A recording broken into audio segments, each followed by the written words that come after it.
নমস্কার বন্ধুরা, কেমন আছেন সবাই? আশা করছি সকলেই খুব ভালো আছেন। আজকে আপনাদেরকে নতুন ধরনের একটা রেসিপি বানিয়ে দেখাবো। আজকে দেখাবো বেসন দিয়ে আমি খুব সুন্দর বরফি বানিয়ে। তো এই বরফিটা কিন্তু খেতে বন্ধুরা অসাধারণ লাগে, আর বানাতে কিন্তু খুব তাড়াতাড়ি হয়ে যায়। এটা বানাতে খুব বেশি সময় লাগবে না। রেসিপিটা শেষ পর্যন্ত দেখার অনুরোধ রইল।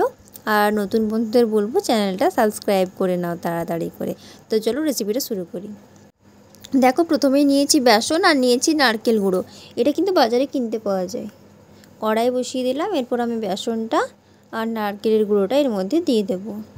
তো এরপর আমি এগুলো ভালো করে ভেজে নেব, নারকেল গুঁড়া আর এই বেসনটা। এইদিকে দেখো আমি চিনির শিরা হতে দিয়েছি, এলাচ, চিনি আর জল দিয়ে এটা হতে থাক কিছুক্ষণ। ততক্ষণ এইদিকে এটাও ভাজা ভাজা হয়ে এসছে বন্ধুরা।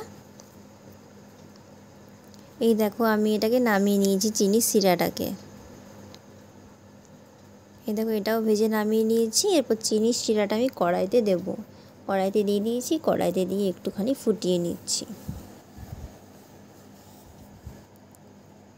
এরপর আমি যেটা ভেজে রেখেছিলাম ওটা দিয়ে দিলাম। এই দেখো এভাবে মাখা মাখা করে নিয়েছি।